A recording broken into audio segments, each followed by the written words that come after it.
Golden State Media Concepts Fantasy Football Podcast is your one-stop shop for fantasy football news and advice. Can't decide on who to draft on the first round? Going gaga on how to line up your team. Got you covered. Traditional leagues, Dynasty League, PPR League, IDP League, even Daily Fantasy Football League. Join us as we break down all the questions of fantasy football. It's the Golden State Media Concepts Fantasy Football Podcast.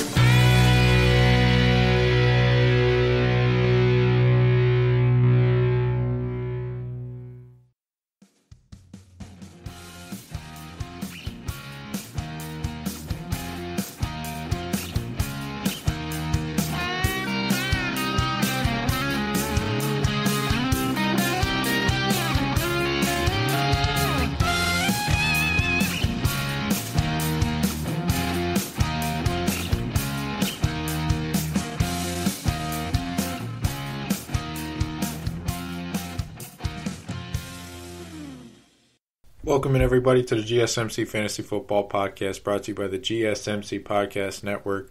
I am your host, Emmet Wyman, and we are here for a Week 6 recap episode. Already 1.5 months throughout the season, and we're coming off an ugly game, man. But before we get into the I'm going to recap the Monday night game. I have to at this point, right? I'm on the lam.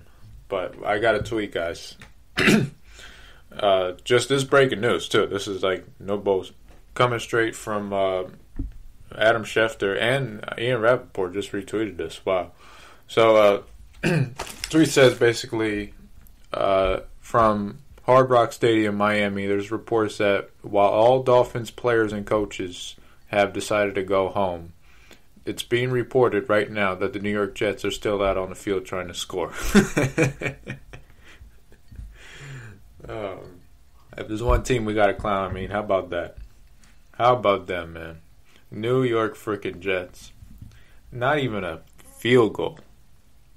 Not even a freaking field goal. 0. It's almost impossible to shut somebody out in today's age. Impossible. You're at least going to get 3. I mean, I'm 0, bro. 0.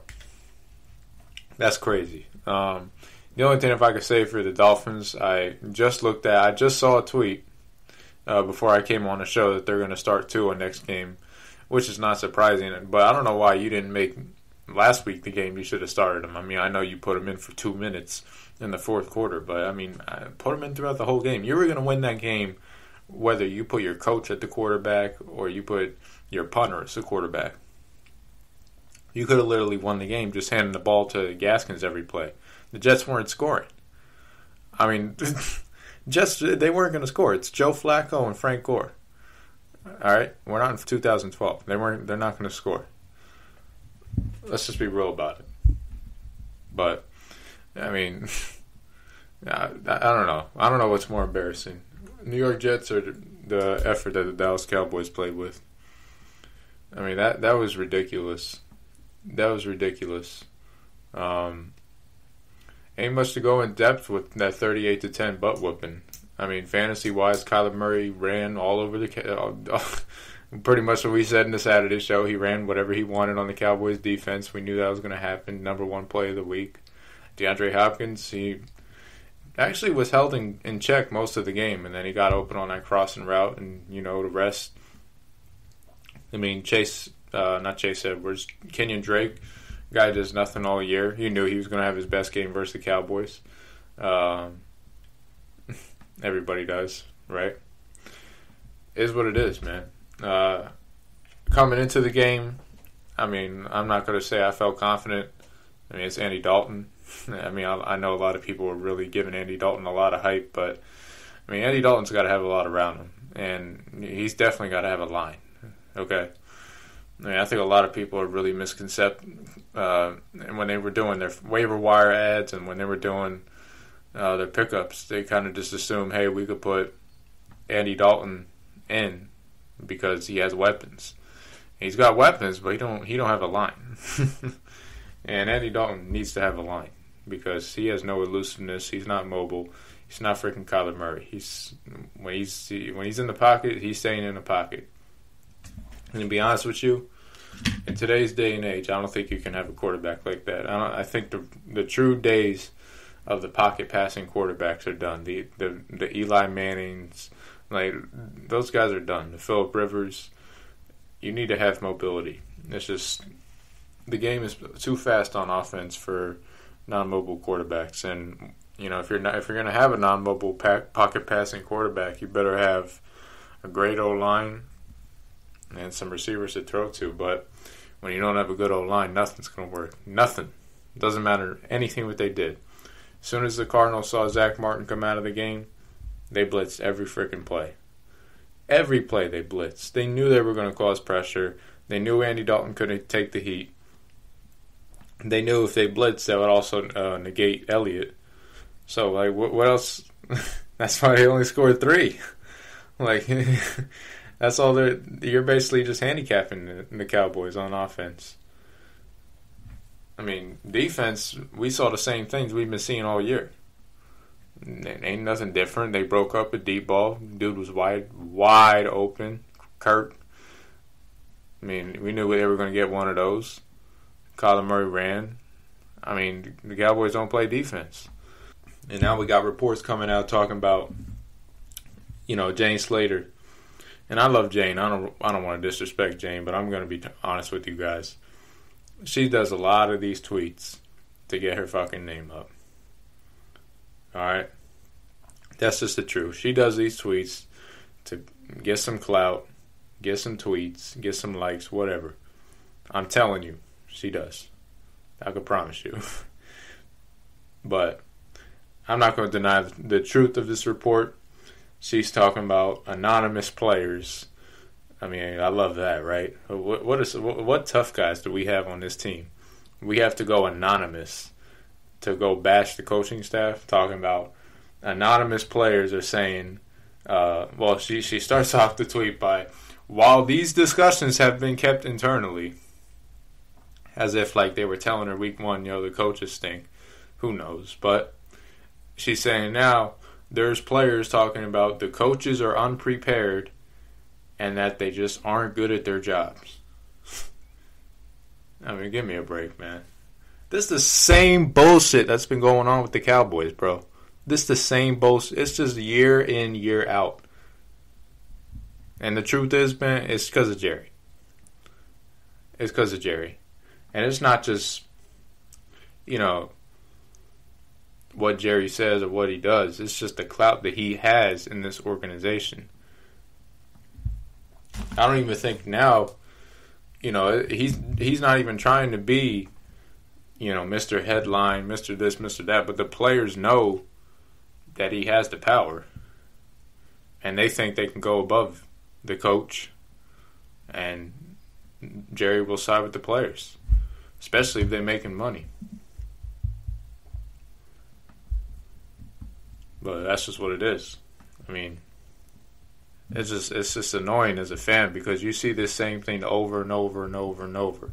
You've seen it with different players too. I mean, these dudes, we've been hyping these dudes on defense for, I have at least. I'm guilty of it. I can't say we. I mean, I have the D Laws of Jalen Smith. We've been hyping these dudes for years, 2 years, 3 years. Like years to be wowed, we're not wowed. Same thing with these dudes on offense. We've been hyping them all. Zeke, dude fumbles the ball 2 times. You just can't do that. Like, you just can't do that. Expect to win the game. It's not going to happen. But, I mean, as far as where they go, I mean, look, if you were to turn on the Fox Sports show, the Get Up show, I mean, they probably, I don't even watch, but I'm assuming they're talking about the Cowboys like they're the freaking Jets, which is why I kind of brought up the Jets earlier. It's kind of like, they're the real laughing stock, and then it's like the Cowboys who are turning into one and are being compared to the freaking Jets, which is, if there's one team I don't want to be compared to ever, it's the freaking Jets and Giants. I don't care. Those teams are the armpit of the league. I don't even want nothing to do with them. live close enough to them. I already got to smell their garbage, so that's plenty for me. But let's be honest, man. It is what it is. I mean, this team was basically just getting blown out every game. I mean, we start week 1. You know, offense looked all right. They didn't turn it over, so the score was pretty close. Came down to a 4th down call. Didn't go your way. CD didn't run to the chains. You lose the game. Okay, that's a week 1. Week 2, go down 21-0 to the freaking Falcons, who are horrible.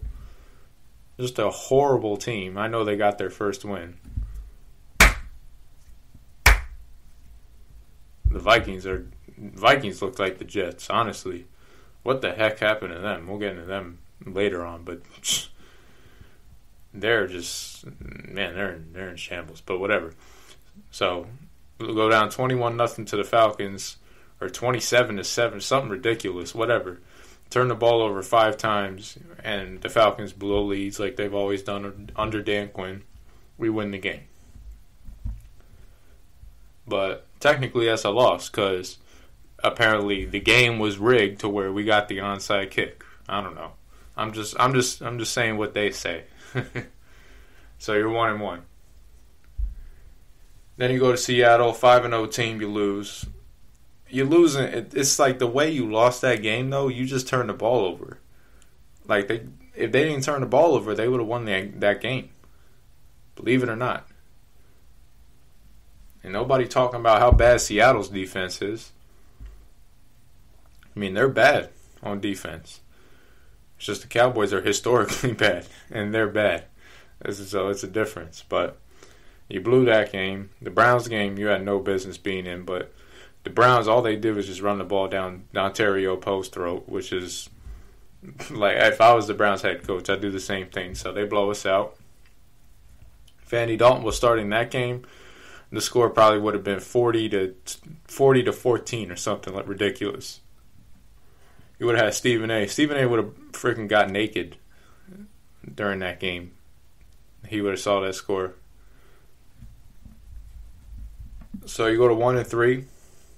Then you beat the Giants, but like you let the Giants score 26 on you, and then you gave them a pick 6, so it made them look even worse.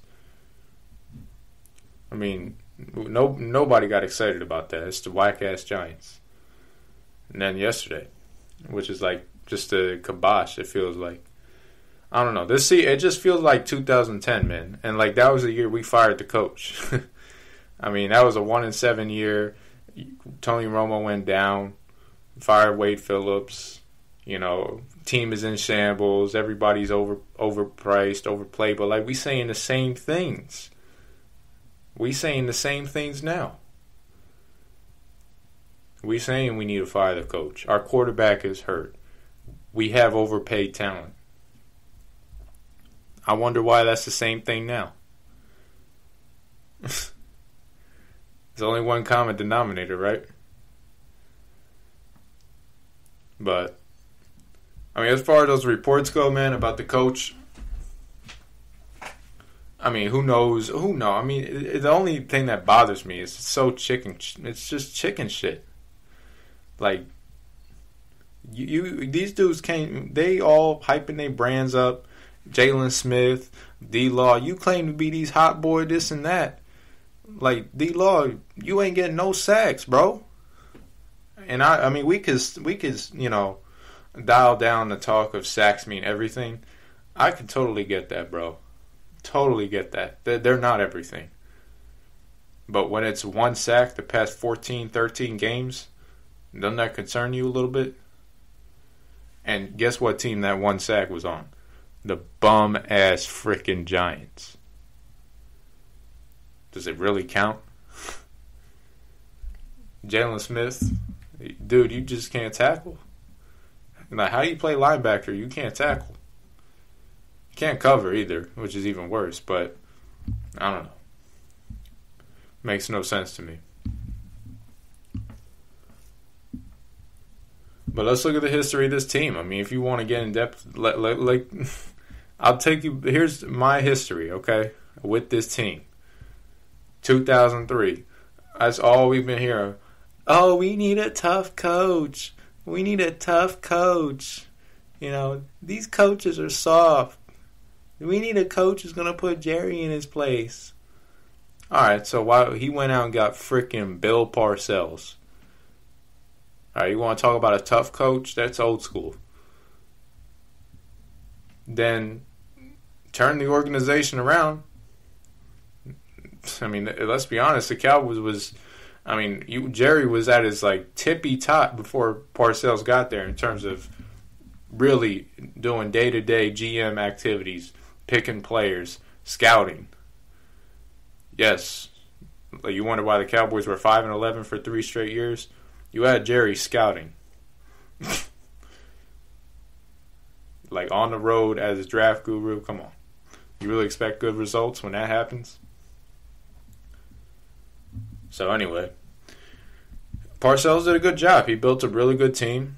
He got Tony Romo, developed him as an undrafted free agent, put some really good coaches together, had Sean Payton in the building, Mike Zimmer, who was before him but made him a really good, I think really molded him into a head coach.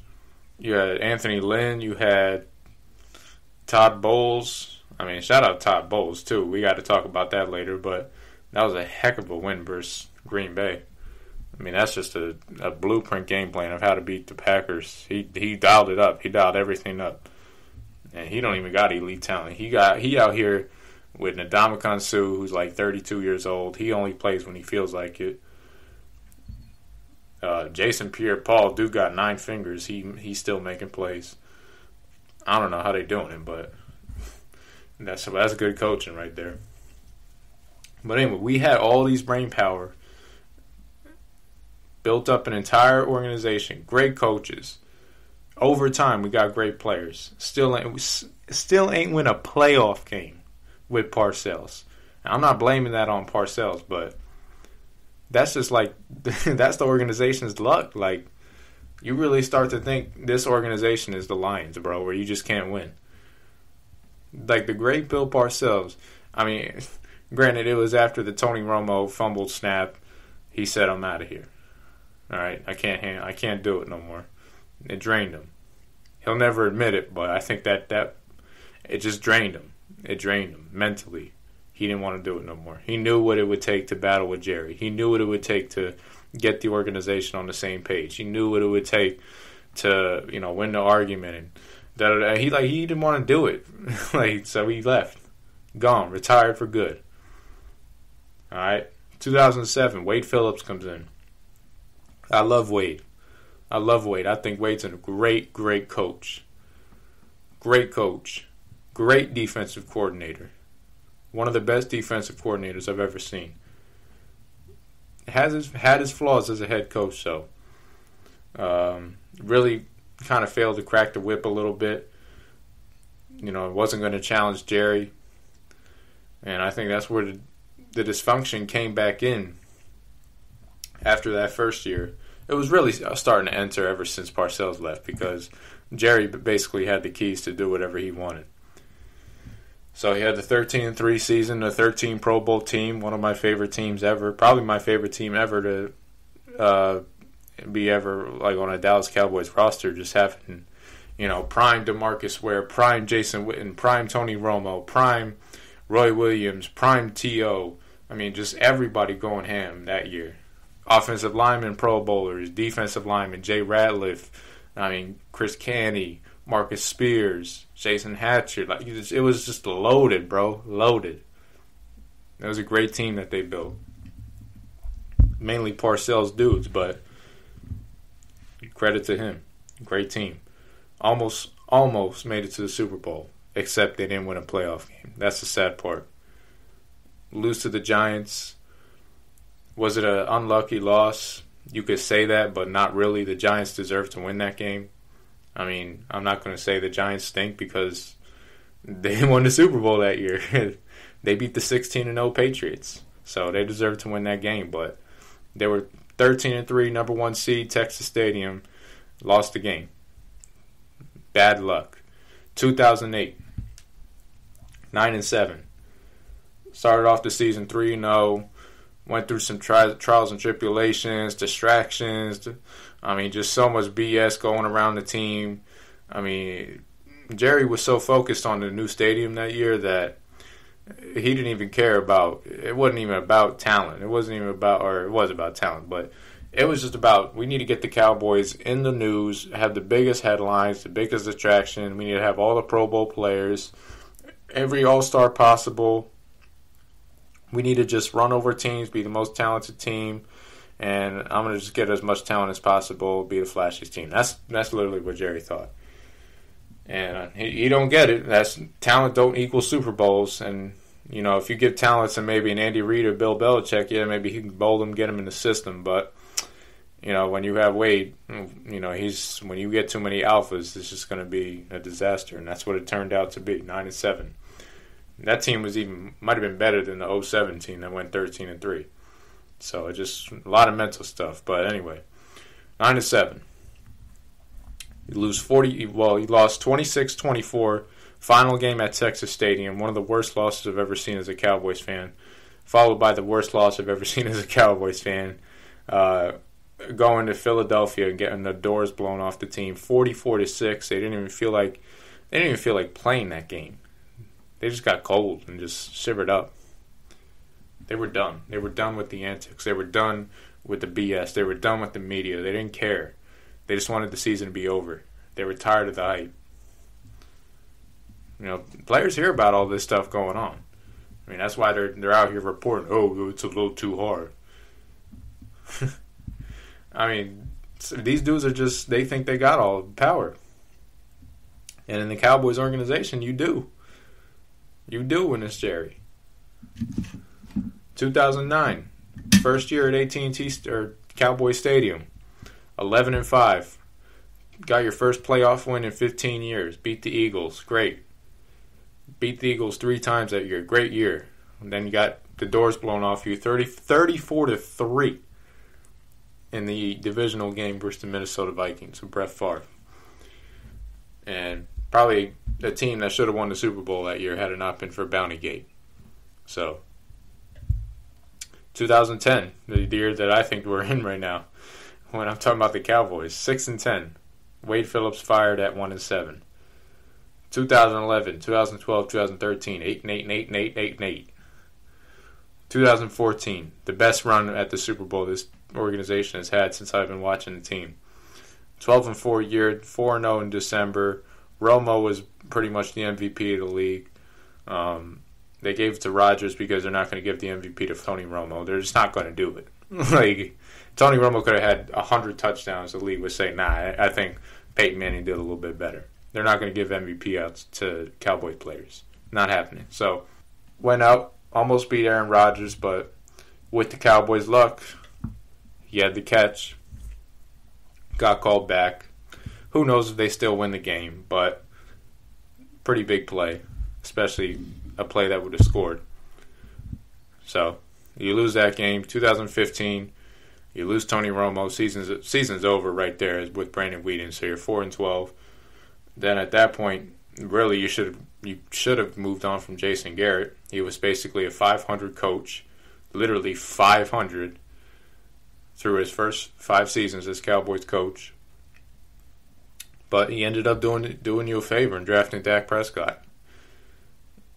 Rebuilding his team a little bit with that high draft position, 13-3.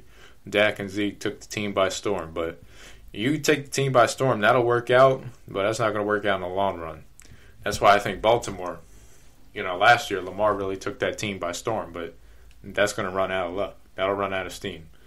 And I think it's running out right now. But same thing happened. 2017, Zeke gets suspended. 20,000 distractions going on. 9-7. Same result. 2018, had a really good shot at winning the Super Bowl. Good defense. Traded for Amari Cooper. Went 7-1 down the stretch. Got all the way to the same spot you've been getting the past 20 years, to the divisional round. Absolutely got ran over by the Rams. 2019, 8-8. And now we're here. So,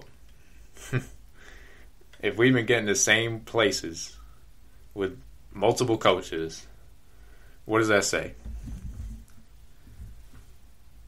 What does it say? I mean, I don't even want to say it because it makes me cringe saying it, but you guys know what that says.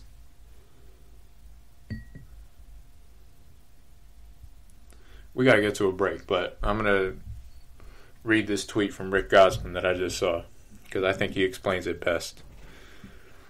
He says, the players have always had greater security than the coaches in Dallas. If the Cowboys players have a problem with their coaches, put your name on those quotes. Then look in the mirror. Don't be behind anonymous quotes. Anonymity is cowardice. But when you have player power over coaches, you can do that stuff. You can do that little bitch shit because you'll get away with it. It's sad, man. It's really sad. Because, I mean, you see so many great players going through this organization, and they're just not winning crap. And, I mean, Mike McCarthy, I don't even know what to make of him. Because he got such a bad hand. It's like, how do I judge him? I mean, I'm not going to say he's good. He's 2-4, but how do I say he's bad when he's got chicken crap, honestly. And he's got Jerry. It's almost a recipe for disaster. You know, you could put I'm telling you could put Bill Belichick, okay, on the sideline, coaching the team. The same thing's going to happen. You don't believe me, but believe me, that it's because you know why? We hired Bill Parcells. Same thing's going to happen. We hired a Super Bowl winning head coach. Same thing happened. I don't know, man. It's sad, but that's just the way it is in Cowboy land. We're going to take a break. We'll get into some rankings. Then we'll really start getting into fantasy, studs and duds, and then waiver wire pickups. You guys know the show, but we're going to get into some. We'll do a quick power rankings because I really took up a lot of time in the first segment, and we'll be right back. All right, welcome back. GSMC Fantasy Football Podcast. Went and got about 5 shots of vodka during that break to kind of relieve the thoughts of the Cowboys. But we don't promote drinking on this show. We do. We promote responsible drinking and gambling on this show.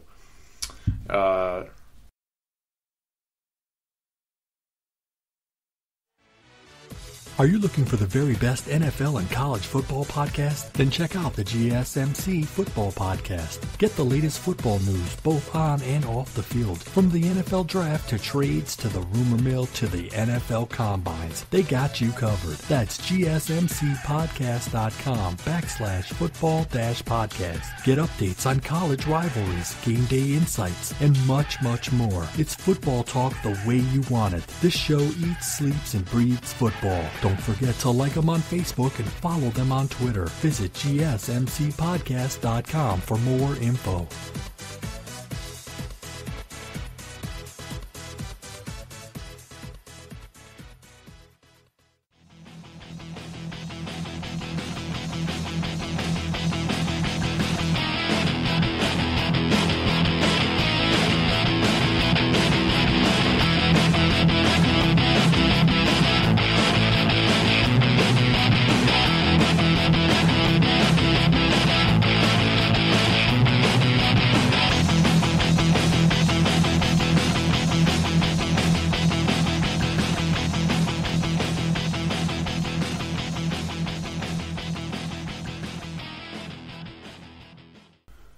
Let's get into these power rankings real quick. Bottom 5, top 5 that I put together. I'm going to get through this quick because I want to get into studs and duds. Don't want to waste a lot of time.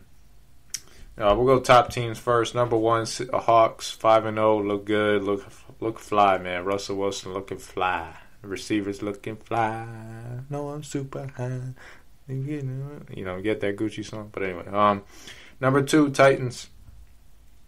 Titans are looking like the real deal. I mean, they totally just ran over the Texans. I mean, the Texans, what have we talked about the problem with them? They don't have a good D-line. J.J. Watt's not J.J. Watt, right? He's not J.J. Watt who's, pulling a truck or jumping up on a 50-inch box. Like, it's J.J. Watt's, like, not the same player, guys. We said this before. And, of course, Texans, they think he's still J.J. Watt of 2013, so they put him in there every play, every game, and he gets worn down, along with the rest of that defense. I mean, did you guys see the reaction to Watson on the coin toss? He knew he was going to lose. As soon as the Titans had the ball first, he knew they were going to lose. He knew if he got the ball, he probably was going to win. And I know a lot of criticism being directed towards Romeo for going for 2. I'm going to be honest with you. I like it because Romeo understood the state of his team. I mean, you could say, look, kick the extra point. And I'm not even for the 2 point for the analytics. I don't care about that. I mean, you could say kick the extra point, you go up 8, and they got to give up the 2 point play. But, I mean, let's be real. You at the 2-yard line. You got Derrick Henry. Your odds of scoring are 80% at least. I mean, especially versus a worn-down Texans line. They probably could have just ran Henry right up the middle for the 2 yards, got the 2 points. Probably could have done a slant to A.J. Brown, got the 2 points. I mean, you could bank on that, but odds are they were going to get it with the way they were playing. I mean, they gave up 42 points. They were probably going to get that 2-point play. They were doing whatever they wanted. So Romeo said, look, we go up 9, game's over. I like that. Game's over if you get that 2 point. Just didn't work out your way. Then you had another opportunity to stop him down on the last drive. But, of course, again, they were worn out, so they couldn't have done that. Titans are a good ball team, though. They got to fix their defense up. Steelers, number 3. They could be 2, but Steelers, I mean, they just whacked the Browns. I mean, I should have just bet everything I had on the Steelers. I mean, they totally whacked the Browns. Claypool had a good day. Juju didn't do too good. I kind of messed up with him on the DFS. I should have just went with Claypool. But, yeah, not a good day for him. But it's still, I mean, the Steelers matched up really well with the Broncos. We talked about that on the Friday show, how they were going to fare pretty well versus Cleveland. All I can say with Cleveland is throw away those crappy brown pants. Those are the ugliest freaking pants I've ever seen on NFL players. Throw those 3 uniforms away. Number 4, probably going to have to go with the freaking Chiefs. Pretty dominant on Monday night. Ran over the Bills, picked on Josh Norman. They're just too talented offensively for that defense, and they kind of just outmatched them. And then number 5, Baltimore. Almost blew it at the end to the Eagles, but look, guys. They were up 20-0, I think, or 17-0. Once you go up by 3 touchdowns or 3 scores, and it's in the second half of the third quarter, the opponent becomes your clock. Or the clock, I should say. Not your real opponent, if you know what I mean. So, basically, the Ravens are just going to say, look, we're not going to let you guys get boundary throws. You're going to get everything over the middle. We're going to run the ball like crazy on offense. We're going to do controlled passes, which is basically screens, passes in the flat, stuff like that, read option with Lamar. And we're just going to keep that clock going and going and going, and we know you guys aren't going to win. And that was a good plan. It worked. But you almost went to overtime. That shouldn't have happened if you're the Ravens. But if we're going to be, let's not sit here and act like, I mean, Eagles fans are honestly sitting there talking about, oh, Carson Wentz is, a real comeback hero. No, he ain't. Okay, he was down he was down 15 points in the fourth quarter. He almost came back, but the Ravens allowed him to. So it ain't really all that. Let's go into the bottom 5. Pretty much the same old. 28, the Falcons. They got their first win, but guys, we all know the Falcons ain't good. All right, the roster ain't good. Matty Ice played well. Julio came back, played really well. Vikings are horrible on defense. Falcons are too, but Vikings are horrible on defense. 29, Jacksonville. Jacksonville, they are who we thought they were. That's all I can say. Dennis Green, they are who we thought they were. And then 30, I'm going to put Minnesota because Minnesota, man, they are. What the heck happened to them? Like, honestly. I mean, I guess they just had bad injuries, bad luck. Their DBs is poop. Their D-line is blah. Their linebackers decent, but, I mean, if your D-line is playing bad, it doesn't really matter what your backers are. I don't know. Not good for Minnesota. They have a lot of problems. They have Kirk Cousins, which is a problem in itself. I've been saying that forever. Kirk Cousins ain't that good. I mean, he'll get the job done, but when you got to have a game or your team really needs it most, he's not going to deliver. I mean, it's the same thing. I mean, the Redskins got rid of him for a reason. All right, I'm not saying it was a good one, but I'm just saying they got rid of him for a reason. 31, making their first spot at 31 all year is the New York Giants. The only reason the Giants are at 31 and not 32 is because the New York Jets are... the Jets should just be canceled, honestly. They should just delete that franchise. And so the NFL needs to force some of these owners to sell the team, man. And that's the first organization that they need to force the owner to sell the team, because he's too worried about Trump. He's too worried about so many other things. Chris Johnson is just so clueless.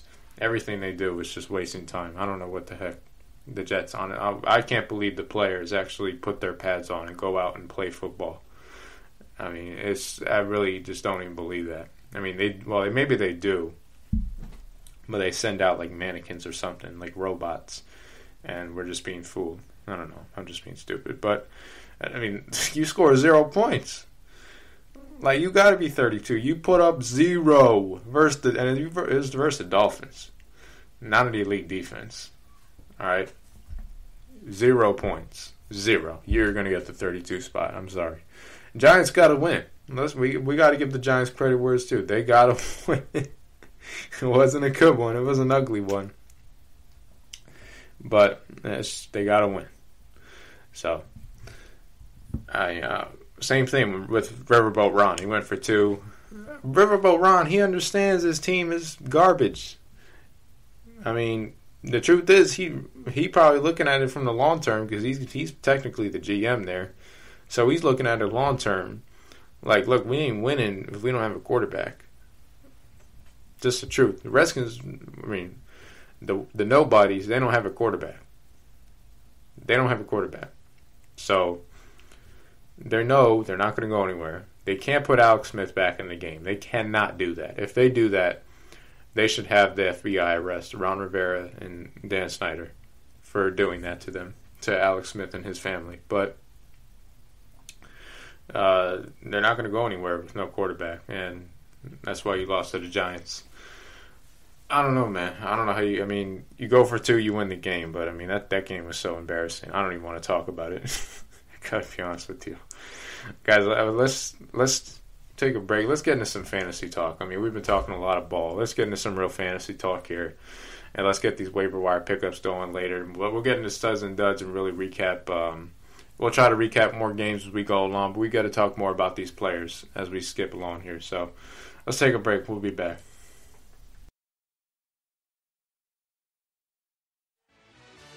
Check out the show that's built on the MMA. From the UFC to extreme cage fighting, they got the fights covered. Check out the GSMC MMA podcast. Get the latest news on past or upcoming fights. Join us as we talk to and about some of the biggest names in the MMA, past, present, and future. When it's the fight game, there's just one show to check out. GSMCpodcast.com/MMA-podcast. Don't forget to like them on Facebook and follow them on Twitter. Visit GSMCpodcast.com for more info.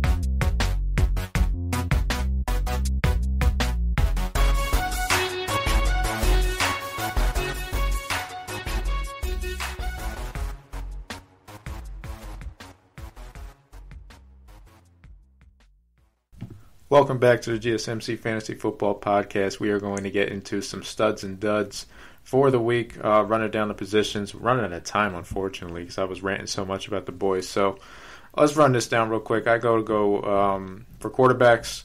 Watson, I mean, he played great versus Tennessee's defense. Tennessee, I mean, they're really good on offense, but I mean, their defense is just suspect to me. I mean, they have some guys hurt, so maybe like Simmons and those guys, when they come back, they'll be all right. But I mean, they're a little suspect. They didn't look good at all versus the Texans. But I'm going to go on the other side and give Tanehill a stud award too, because he played outstanding. It's easy to play well when Henry runs for 200 yards and just blows by everybody and stiff arms them and basically makes it look like you're in a video game simulation. But he did well. I mean, give him credit. A.J. Brown's back. He's doing really well. Love what he's doing. Have him in almost all my leagues. Just a great player. I like a lot. He's a number one receiver, too, in that offense. He's clearly better than Davis and Humphreys and all those guys. Joe New, not a good game from him, but I think he got a little banged up. But Tannehill did well, completed his passes where he needed to, didn't turn the ball over. That's all you can ask for. Phillip Rivers, listen, we were clowning that guy, saying he throws the ball like it's a boulder. I mean, look, he played really well, and he had to come back down 21-0. Granted, it's the Bengals. I think the Bengals are 0-15 or 0-16 their last 16 road games, something like that. I mean, they are, I don't know how, horrific isn't even a word for that. I mean, you literally haven't won a road game. You got no shot of winning if you can't win a road game. So, yeah, good job for Rivers. Great comeback. Surprising, but he got the job done. Let's go to duds. I mean, the bad man, not a good day for him. Mr. Discount Double Check. Todd Bowles, man, he really brought that pressure. He really did a good job. He blitzed where he needed to. Really was just having Rodgers spinning. Really, his head was spinning, and he didn't show it, but I know inside he definitely looked lost. And Ndamukong Suh always seems to get the best of him, so it is what it is. I didn't see that one coming, but looking back, you probably should have with the way Todd Bowles plays at that defense. But you just thought with the way Rodgers was playing, he was on a roll to where you thought nobody was going to stop him. But of course, that's not the case. So maybe he'll bounce back next week. He's got Houston. Bridgewater, he's going on the duds. I thought he was going to perform a lot better, but the Bears, their defense is looking like it's back. I mean, they're looking good on defense. This is second week in a row. I think they held to opponents, or third week in a row, they held opponents to 20 points or under 20 points, somewhere in that area. They're looking really well. I mean, as long as you don't turn the ball over with Foles, that defense is going to play well. Bridgewater didn't expect that. The one that I said, sit down, don't even think about starting this guy. Drop him if you have him. Baker Mayfield. I mean, he is garbage. Baker Mayfield cannot play, guys. He can play as long as CeeDee Lamb and Marquise Brown and give me the other guy's name, Westbrook.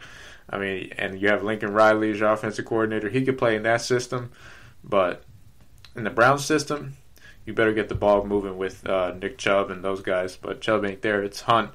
And speaking of Hunt, we'll shift over to running backs and start with some duds at running backs. Hunt is, what happened to him? I mean, I thought he was going to be a lot better than he was.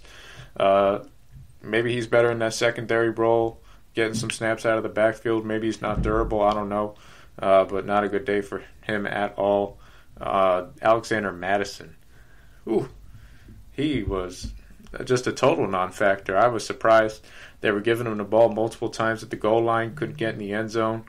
Not a good day for him, especially versus the Falcons. We all thought, I mean, let's not lie, we all thought he was going to go off, not just me. So, bad day for him.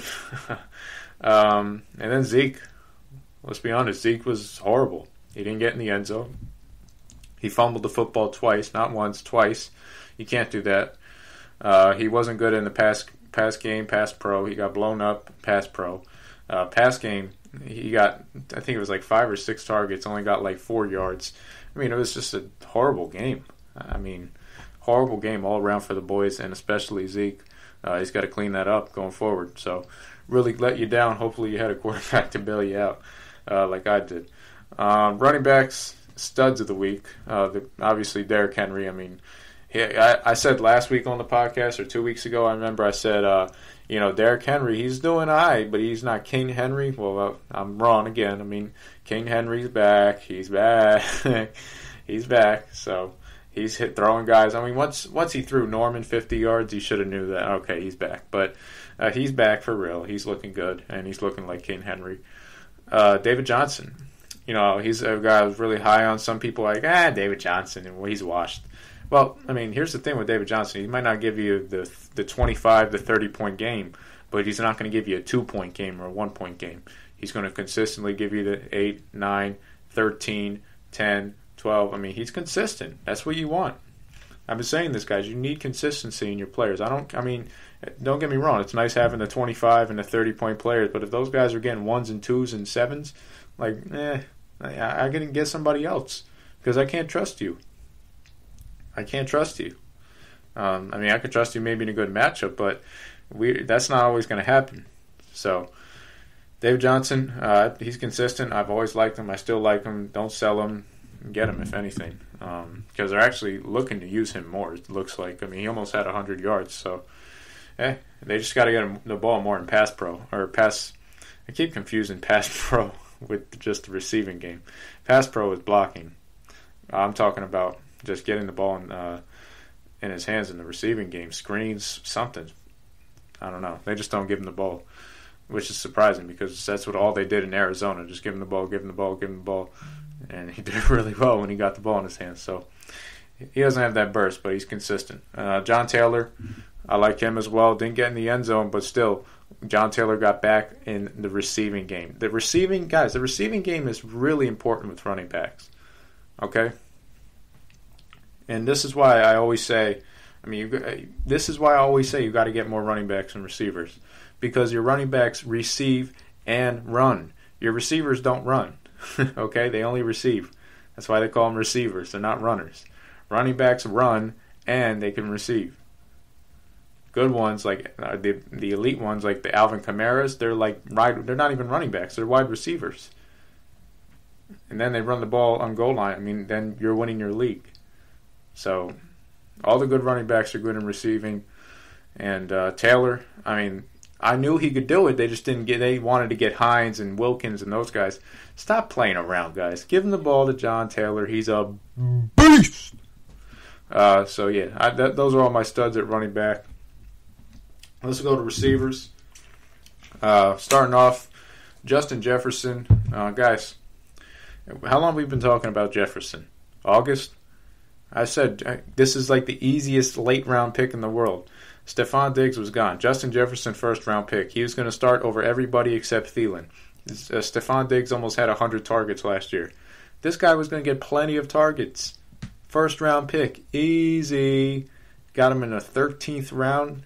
Come on. That's like you're looking like a freaking champ right now. If you got him in like the 12th, 13th, 14th round in your league, you got a freaking steal. You're starting him right now, and it doesn't even matter. You're probably stacked at receiver. Like me, I have one of my leagues. I have Jefferson, I have AJ, I have Claypool, I have Mike Williams. I just picked him up, which we'll talk about waiver pickups later, and I have Julio. I'm stacked. I don't even need to trade for a receiver, and all those guys were hurt, so I'm looking good. But I don't have Julio on that one. I have somebody else. I can't think of who I have, but it doesn't even matter because I'm stacked. Just got to get these injuries off and get these wins going because I fell behind. I was going behind 1-3 just due to injuries. Saquon going down. Le'Veon went down. One of my leagues, I shouldn't have picked him. What a dumb pick. Raheem Mostert went down. I was pretty high on him.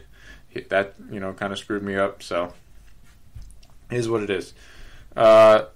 Claypool, he was great. It was pretty obvious pickup. We've been saying stash him for a little while. A.J. Brown, same thing. This is a multiple touchdown game for A.J. Brown. He's back. He's the number one receiver. Start him. Don't look back. Duds this week. Cooper Kupp, just doesn't get in the end zone. Doesn't get in the end zone. And, I love the slot receivers, but, we're not looking for yards, guys. We're looking for touchdowns. And he just don't get touchdowns, so it's not going to result in good fantasy production. And then Odell, guys, I said Odell, his best career game was the Cowboys game. He's not going to reach that again, so trade him if you got him. Hopefully he did, because he's back down to Odell and he's not doing anything. So let's go to tight ends. Gronk, I mean, I'll give him credit. I said he was slow. I said he needed to go back to Fox, but tell you what, he looked really good on Sunday versus the Packers. His lower body looks stronger. He looked like he had some juice. Got that back fade working with Brady, so he's looking good. He looks like Gronk. He's not, as fast, as explosive with all that burst, but he's still, got some juice in him. So it's looking good. Hawkinson, he played. He played the Jaguars. We said on the show for DFS to pick him. I just say he's a stud, just due to the fact that he's consistent. He's either going to get you a touchdown or he's going to get you 70 yards. But I'm telling you what, guys, look at his points, look at his trends. I mean, it's consistent, and you need consistency at tight end. So take him. Put him as your second team tight end if you can.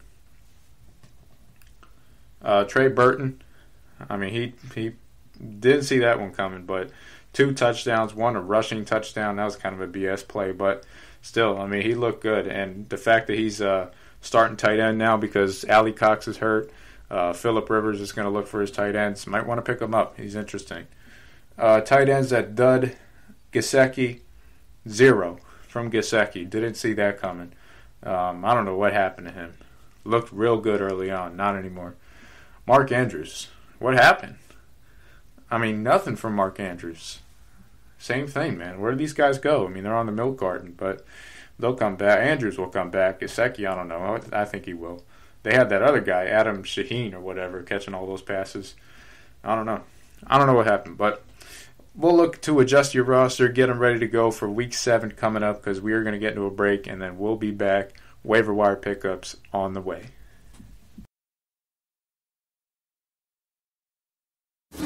Check out the show built around the women of MMA. From the UFC to the extreme cage fighting, we got the fights covered. Listen. It's the Golden State Media Concepts Women's MMA Podcast. The latest news of upcoming fights, discussions of previous matches. Join us as we talk to and about the biggest names in women's mixed martial arts. Past, present, and future. When it's the women's fight game, you know where to listen to. The Golden State Media Concepts Women's MMA Podcast.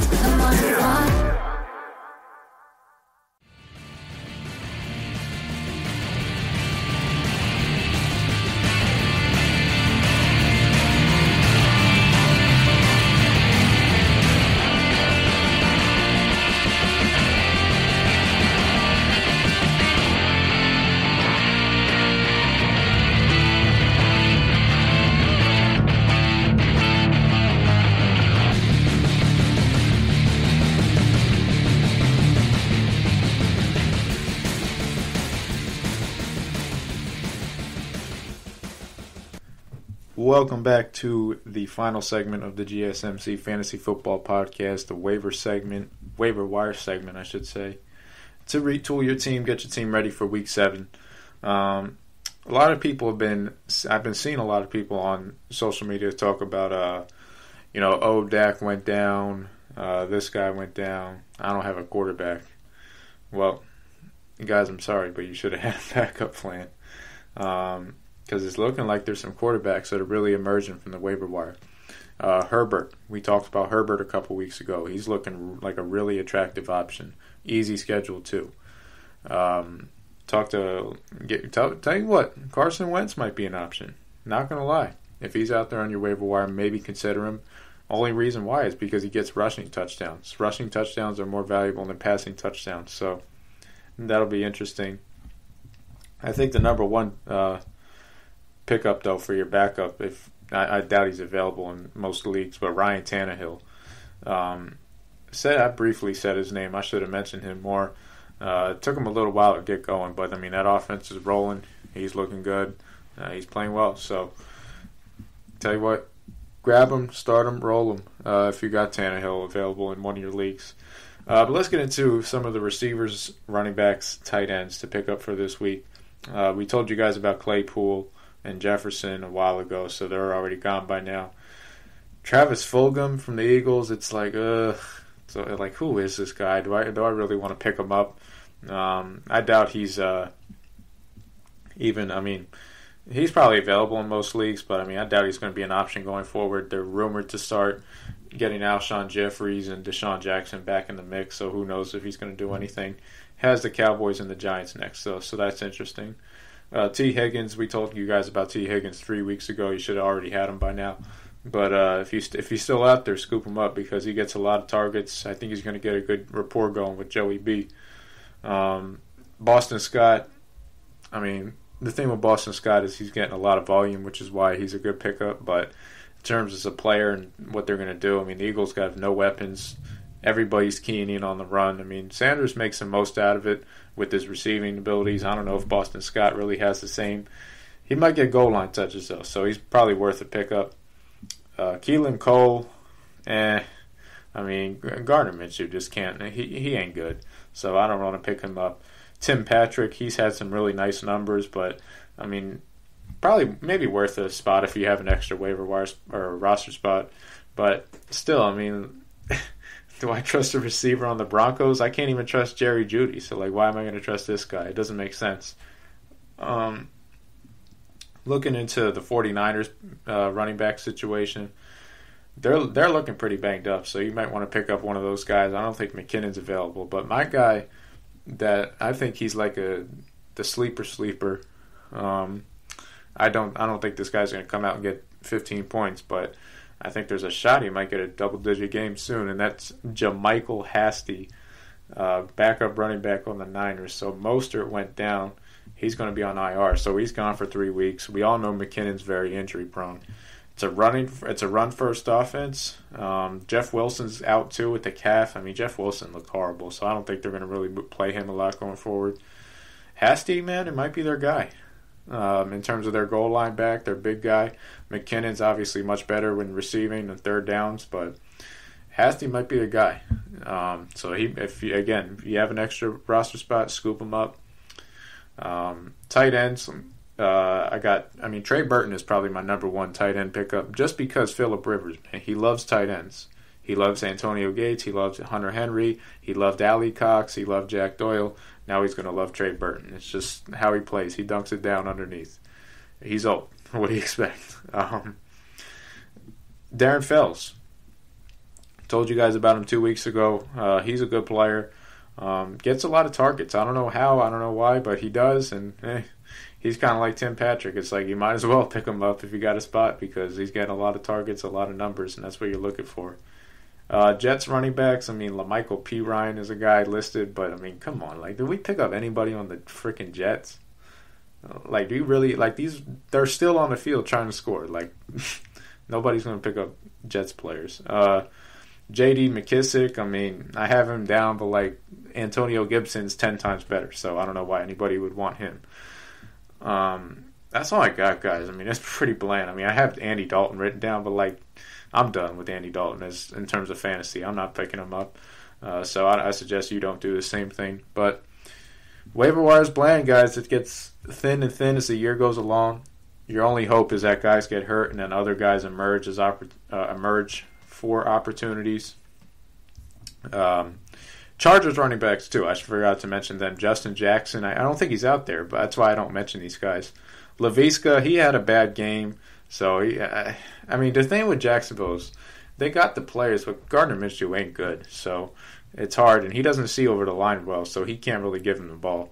They're starting to decrease his rushing opportunities. I don't know why, but Justin Jackson and Josh Kelly, they're interesting because they have Jacksonville this week, so they'll run all over them, but those are just flyers, guys. They're really not guys you can plug and play and expect 10, 15 points. It's just not happening at this time of the year. So, you should have your backups like we suggested in August, man. That's why I said that. You should have had Jefferson. You should have had Claypool. In terms of running backs, you should have already been stacked with DJ and Taylor and Antonio Gibson. And, I mean, guys, we've been saying these names forever and ever and ever, so you should be all right. Okay?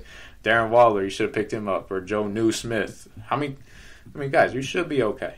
Okay? Quarterback. Look, if you got problems, maybe try Wentz. If Tannehill's there, try to get him because that offense looks really good. So he might produce. That's your buy low option. Even though I don't think he's going to be going for low because he had a good game last game. But who knows? I'm rolling with Kyler Murray in one of my leagues, and I'm telling you what, he is horrible in terms of a real quarterback. But, yeah, I said it. He's horrible, guys. He can't see over the line. All right, he runs fast. He runs pretty. His slide, you see that slide? I mean, it's like he's sliding on a slip and slide. It's nice and clean, but I'm telling you what, if he can't see over the line, it doesn't matter. All right, he completed 9 passes versus the Cowboys. 9 versus the Cowboys. I mean, he had 24 opportunities. It's not like it was 9 for 9, so it wasn't that good at all. But he can run, which is why for fantasy you want that all day. But I mean, I'm liking where my roster's at. I mean, we're healthy, and I mean, I'm saying my roster, guys, because a lot of what I've put on my roster are players that I've been saying to pick on this podcast. So if you've been listening, you've been following along, we should have a similar team in terms of a core. But if you got your other guys, hey, play it, see how it goes. We're going to be back on Saturday with rankings, so you'll be caught up. You'll be ready to go for Sunday. Get those waivers in if you need some guys, and I'll see you back Saturday, guys. Make sure you head to the social media, follow it GSMC_F football, follow GSMC_football, follow all the GSMC podcast network platforms, the Spotify, the YouTube, whatever you do to listen to this. Go right ahead, and we'll be back Saturday. We'll be back with the usual rankings, the starts and sits, the recaps. They're all here, guys. We'll be ready to go for Week 7. So I'll see you then. Have a good night. You've been listening to the Golden State Media Concepts Fantasy Football Podcast, part of the Golden State Media Concepts Podcast Network. You can find this show and others like it at www.gsmcpodcast.com. Download our podcast on iTunes, Stitcher, SoundCloud, and Google Play. Just type in GSMC to find all the shows from the Golden State Media Concepts Podcast Network, from movies to music, from sports to entertainment, and even weird news. You can also follow us on Twitter and on Facebook. Thank you, and we hope you have enjoyed today's program.